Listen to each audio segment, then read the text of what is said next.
Ladies and gentlemen, the start of the program, Our Miss Brooks, brought to you, usually at this time, sponsored by the Colgate Palmolive Peat Company, is being delayed momentarily due to technical difficulties beyond our control. In the meantime, we offer you Organ Melodies by Dick Orant.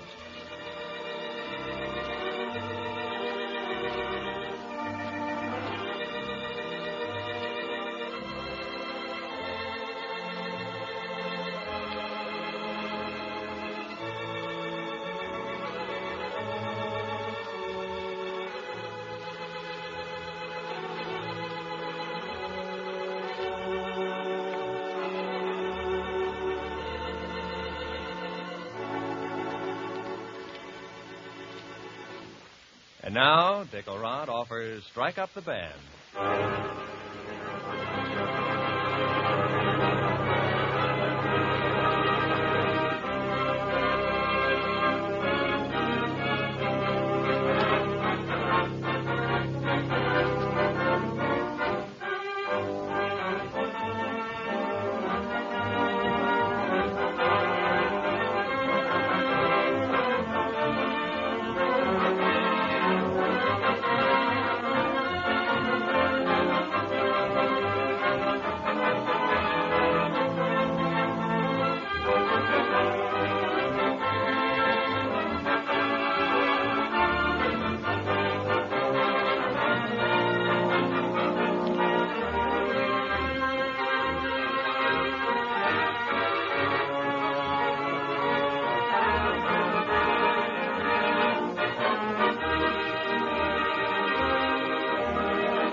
Ladies and gentlemen, we have brought you Organ Melodies by Dick Orant.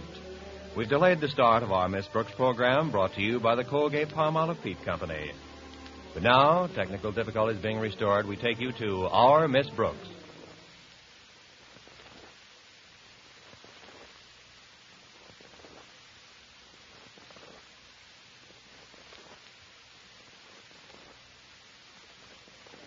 Yes, Mrs. Davis, something pretty important's come up that I've got to discuss with Mr. Boynton. I'm meeting him at the zoo right now. Tell you all about it when I come back. Goodbye. Oh, Connie, you left a couple of letters on your dresser. Huh. She must be in a hurry. She didn't even open her mail, except this one. Dear Miss Brooks, as principal of Sunnydale Finishing School, I shouldn't be reading Connie's mail. I'll get on with my vacuuming. First, I'll get this corner here. Still, it's pretty dirty over by that dresser. As principal of Sunnydale Finishing School, I hereby acknowledge your application for a position. Oh, I'm terrible. I better get over to the other side of the room. Still pretty dirty around Connie's dresser. Application for a position as an English teacher at our school. This is to inform you... Oh, I better shut this thing off. I can hardly hear what I'm reading. This is to inform you that we have an opening at Sunnydale, and we're looking forward to a personal interview. Very truly yours, Jonathan F. Margaret Davis, don't you dare read another word of this letter. No wonder Connie was so excited. Sunnydale is one of the most exclusive schools in the country. But that would mean her leaving Madison High. Oh, this is awful. I better phone Osgood Conklin. As principal of Madison High School, he ought to know about this. Hello? Hello. Martha, this is Margaret Davis. Oh, hello, Margaret. How are you on this fine day after Thanksgiving? Well, frankly, Martha, I'm a little upset. Well, so is Osgood. He ate himself into a coma yesterday. Oh, then maybe you better not tell him today. Tell him what? That our Miss Brooks may be leaving Madison High to take a position at Sunnydale Finishing School. Sunnydale Finishing School? How do you know, Margaret? Did Miss Brooks tell you? Not exactly, but I got it from the principal of Sunnydale himself, Jonathan F. Jonathan F. who? Hold the wire a minute.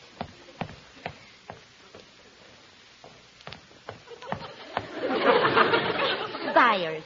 Jonathan F. Byers. Is he there now? Yes, right on Miss Brooks' dresser. Martha, look. You've got to promise me you'll never breathe a word of this to Miss Brooks or anyone else. Oh, I promise, Margaret. Well, just by accident, I just happened to read a letter that was lying on Miss Brooks' dresser. By accident, Margaret? Yes, I just happened to have my glasses on. But what are we going to do, Martha? We can't let Miss Brooks leave Madison. No, we certainly can't. Tell you what, Margaret. I'll talk this over with my daughter, Harriet, and call you back later. All right. And remember, you promised not to mention a word about my reading Miss Brooks' mail. Oh, of course, my dear. Goodbye. Goodbye. Oh, I hope they'll be able to think of some way to keep her here. Oh, hello, Minerva. I'll get you some milk in a minute, dear. Now, Minerva. Better stop licking your paw. You know what it does to you. Hang tight.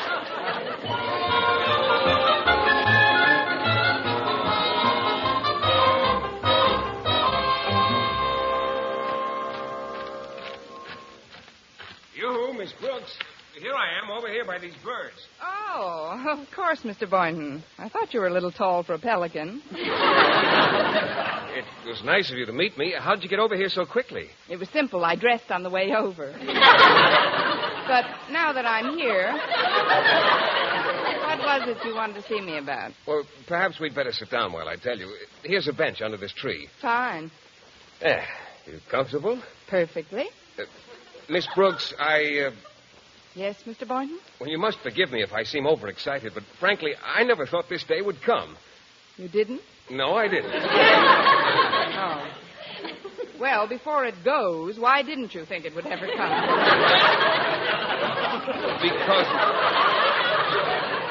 Because of the things that have happened in the past, or rather because of the things that haven't happened in the past. Those are the ones that bother me, too. You realize, of course, I'm referring to the migratory habits of the Arctic grackle.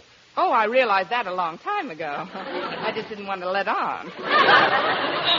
This is the first time a grackle has ever been south of the Canadian border. Maybe he was waiting till after the election. I knew that something was afoot when I looked out of my window this morning and saw a black and blue bullfinch. What happened to him? Get caught in a badminton game?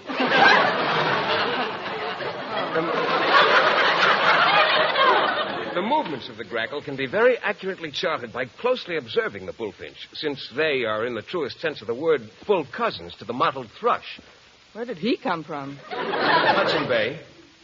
And almost all of these species of bird like to lay their eggs in a soft, downy nest amid quiet surroundings. That's why I sent for you, Miss Brooks. Good. I'll take my hat off and keep my mouth shut. Now, I know this sounds terribly involved, but actually it's quite simple. You see, My uncle's farm in Boonville is a perfect nesting ground for both bullfinch and thrush. How does your aunt feel about that? Well, they both love birds. They've built a sanctuary for them, and I have an idea that if I get right up there, I may stumble into some grackle eggs. It sounds like fun if you don't mind albumin on your Oxfords. That's why I asked you to meet me, to say goodbye. Goodbye? But, Mr. Boynton, haven't you heard the old saying? 2 grackle hunters are better than one? Oh, but you couldn't come along with me. It's a 10-hour drive to Boonville, and we'd have to stay overnight. Oh, but we'd certainly be well chaperoned, what with your aunt and uncle and all those bullfinches. Yes, they did have 600 of them up there last year, but I don't know, Miss Brooks. Even with the chaperones, you know how people talk, and unless we didn't say anything about it, but even then they might find out, although we'd only be gone a couple of days. Still, if the rumor got around that we were... Of course, we wouldn't be. But then there are those who might... Oh, but how could they? What do you think, Miss Brooks? Why should I butt in? Decide among yourselves.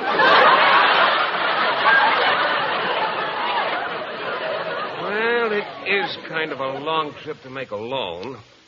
Maybe you're right, Miss Brooks. Why, with the two of us traveling together, time will fly. We can chat together, eat together, yes, and Mr. pay Boynton? for the gas together. I still insist that no one should hear about it, though. For the sake of both our reputations, absolute secrecy is essential. Not a word of this must cross our lips. Can I depend on you not to divulge our plans to a living soul? On your honor, Miss Brooks? Get out your penknife and let's exchange blood.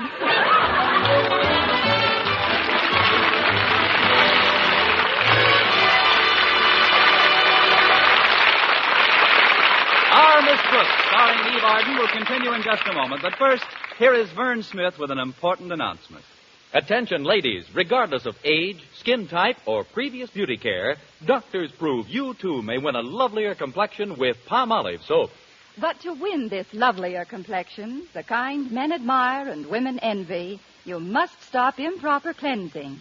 Instead, use Palmolive soap alone, the way doctors advise. Remember, 36 doctors, leading skin specialists, advised 1,285 women, many with complexion problems, to use Palmolive this way. Some had dry skin, some oily, some coarse-looking. Using Palmolive soap alone, 2 out of 3 won lovelier complexions, regardless of age, type of skin, or previous beauty care. Now, here's the plan doctors advise. Wash your face with Palmolive soap. Massaging for 1 minute with Palmolive's soft lather. This cleansing massage brings your skin Palmolive's full beautifying effect. Rinse. Do this 3 times a day for 14 days. It's that simple. But leading skin specialists prove this way, using Palmolive alone, nothing else, really works. So forget other beauty care. Use Palmolive soap as these doctors advise for a lovelier complexion.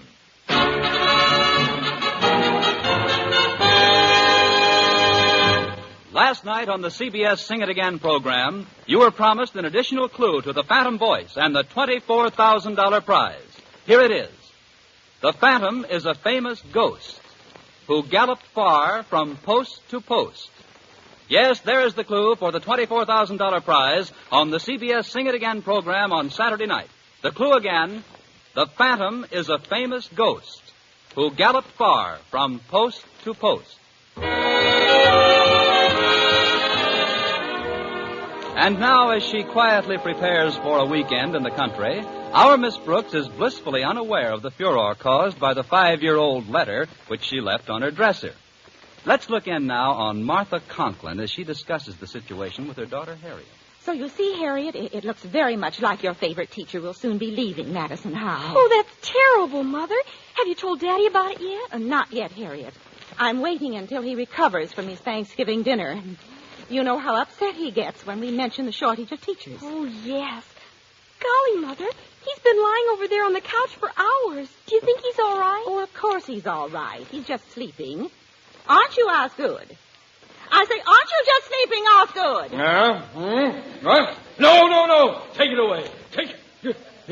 Oh. I guess I was having a nightmare. A nightmare, Daddy? Yes, I dreamt I was still eating. I swear I don't know how those pilgrims did it. Did what, Osgood? Ate all that turkey and fought Indians besides. I'm surprised at you, Daddy. That's not the real Thanksgiving spirit. A lot I've got to be thankful for.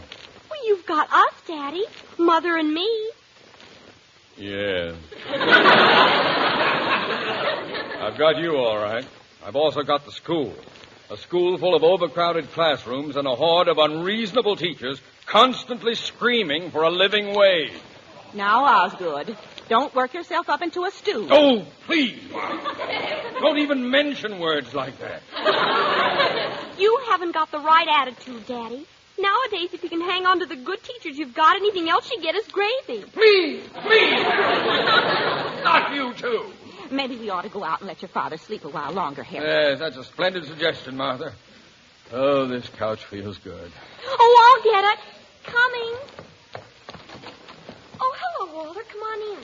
It's Walter Denton, Mother. Hiya, Harriet. Hello, Mrs. Conklin. Hello, Walter. And how are you, Mr. Conklin? You certainly look peaceful. I was, Denton. Did you finish your lunch, Harriet? I just finished mine. We had plenty of turkey left over from yesterday, and I just ate the part that went over the... Oh, no! Harriet, take him out of here! What's the matter with your father, Harriet? Doesn't he feel good? Not too good, Walter. Let's go into the other room. Okay. I hope you feel better, Mr. Conklin. I guess it was a mistake to hash over Thanksgiving again. Come on out in the kitchen, Walter. There's something we want to tell you. Guess what, Walter? Miss Brooks is leaving Madison High. What? How do you know, Harriet? Mother found out from Mrs. Davis. Mrs. Davis? But how does she know? We can't repeat that, Walter. Repeat what? That Mrs. Davis read a letter Miss Brooks left on her dresser. It was a letter offering her a position at Sunnydale Finishing School. Sunnydale? But that's 500 miles from here. Oh, we've got to do something. Maybe we can cook up some kind of a scheme to make her stay. I know. We'll pretend I've become a delinquent. But do you think it'll work? It's got to work. Have you told Mr. Conklin about this? Not yet. We didn't want to upset him. Well, he'll find out sooner or later, and there's no sense in waiting until it's too late. Somebody ought to tell him right away. I agree. Don't you, Mother? Yes, Harriet, I do. Somebody ought to tell him.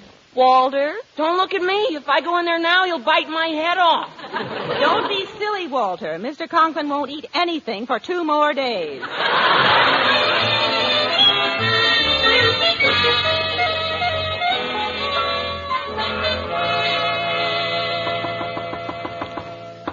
Who is it? It's me, Connie.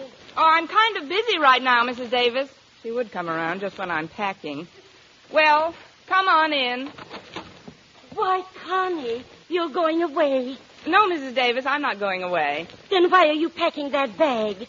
I'm going away, Mrs. Davis. I'm surprised at you, Constance, leaving town without even saying goodbye. And after we've been so close. Oh, please don't feel that way, Mrs. Davis. I just didn't want to discuss it right now. You see, I have a lot of things to do. Oh, I don't want anybody to see me like this. You answer the door, Connie. I'm going into the kitchen and make some tea. All right, Mrs. Davis. Hello, Miss Brooks. I've just got to talk to you for a minute. Come in, Harriet. Let's sit here in the living room. I can't stay very long, but Then it's true. You are leaving town. Leaving town? How did you know, Harriet? What's the difference? I know. And I realize it might be a pretty good opportunity for you. Pretty good. With half a break from the grackle, it's perfect. Oh, look, Harriet, I appreciate your interest, but I think I have to make my own decision in a matter like this. Oh, I know it seems attractive now, but later on you'll regret it. Well, I'll have to take my chances on that. Well, if you won't consider yourself, consider the ones who care for you. Think of Walter Denton. Is that a must? He's going to pieces. His parents, me, nobody can do anything with him. You've got to straighten him out, Miss Brooks. What in the world are you talking about, Harriet? It's the career he's decided upon. Walter's been reading a big book lately about the Treasury Department and counterfeiters and... Well, that's nothing to be alarmed about. Every boy his age wants to be a T-man or a G-man or some kind of a letter man. But he doesn't want to be a T-man. He wants to be a counterfeiter. A counterfeiter? Oh, I'll get it. Hello, Walter. Come in. Hiya, Miss Brooks. I'm glad I nailed you before you took it on the lamb. living room. Oh, hello, Harriet. How's my little Confederate to be, huh? See, Miss Brooks, see how funny he acts? What is all this nonsense, Walter? What do you mean nonsense? I'm making money hand over fist. The only trouble is scratching the green goods ain't enough. It ain't? Nah. You gotta get a good queer shover to help you pass the boodle. Queer shover? Sure. A paper hanger. You know, snide pitcher. You can have the best cognacer in the world make your slush, but if you ain't got a top bill poster to push the flash, you might as well slough the screwy and scramble for the McCoy. Follow me? Yes, but if I could find my way back alone, I'd leave now. You've got to do something, Miss Brooks. Walter wasn't cut out for a life of crime. Oh, now listen, you two. I don't know what's behind all this, but this is... Oh, it's simple. When you get to where you're going, I'll send you a few stacks of hot to shove. I don't want to shove no hot. I mean, I wish somebody would tell me what's coming. It's a good thing I never built a better mousetrap. Good afternoon, Miss Brooks. Why, it's Mr. Mousetrap. I mean, Mr. Conklin. Come on in. Who is that, Connie? It's Mr. Conklin. Oh, hello, Osgood. I was just making some tea, but you know what they say. A watch pot never boils. Hello, Margaret. Now then, Miss Brooks, I'll be brief. I know that you're leaving town. You two? Somebody must be reading my mail. On second thought, I'd better go back and watch that pot. Later, Osgood. Miss Brooks, I think I can say without fear of contradiction that I know how to run a school as well as any principal in the country. Well, I guess you do, Mr. Conklin. That's why I'm here, to ask you to reconsider this proposition you've had. Proposition? Yes. I can offer you anything he can.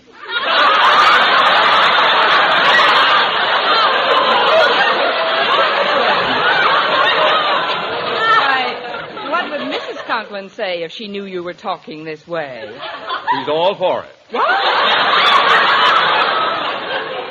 And so's my daughter, Harriet. Oh, now, please, Mr. Conklin. I've had a rather puzzling day so far, but this is...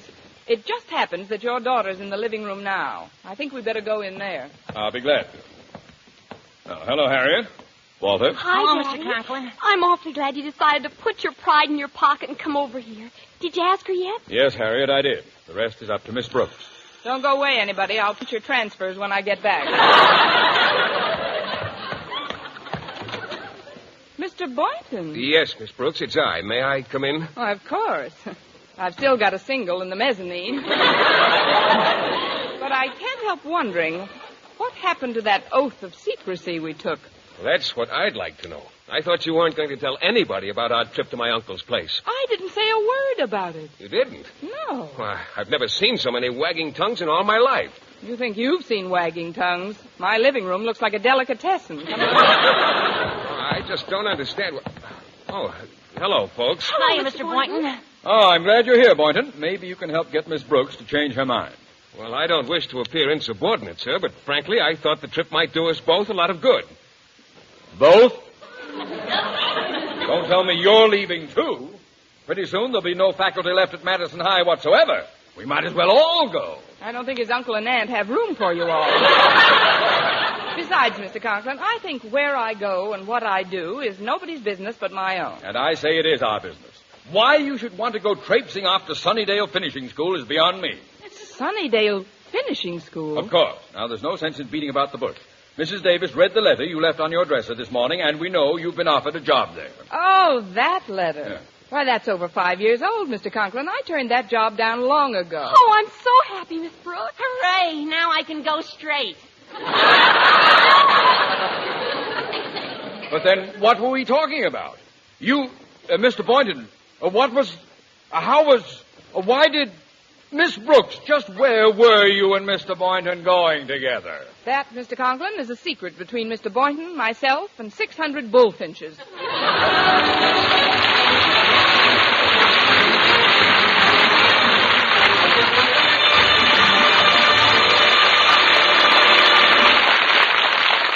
Eve Arden as our Miss Brooks returns in just a moment, but first... Dream girl, beautiful luster cream girl. Tonight, show him how much lovelier your hair can look after a luster cream shampoo.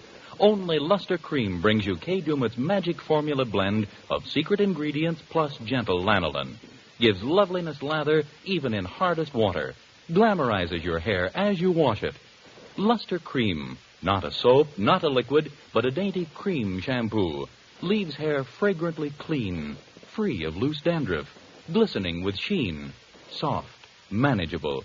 Gives new beauty to all hairdos or permanents. 4-ounce jar, $1. Smaller sizes, either tubes or jars.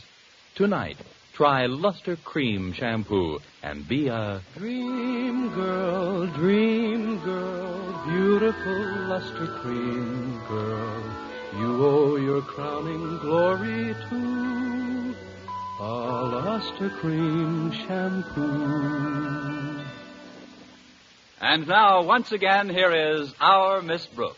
Well, after everyone found out about our plans, Mr. Boynton naturally called off the expedition. But things weren't a total loss, because Saturday afternoon he took me back to the zoo, and we sat by the aviary once again. You know, Miss Brooks, even though our trip didn't work out, I was very gratified to learn of your interest in birds and wildlife in general. Yes, I'm a great bird for wildlife.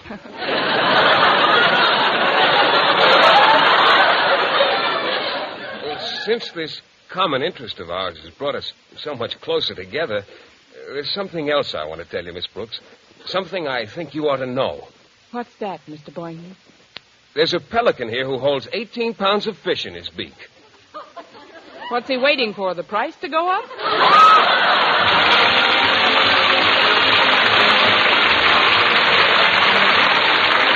Next week, tune into another Our Miss Brooks show, brought to you by Palmolive Soap, Your Beauty Hope, and Luster Cream Shampoo for soft, glamorous dream girl hair. Our Miss Brooks, starring Eve Arden, is produced by Larry Burns, written and directed by Al Lewis, with music by Wilbur Hatch. Mr. Boynton is played by Jeff Chandler, Mr. Conklin by Gale Gordon.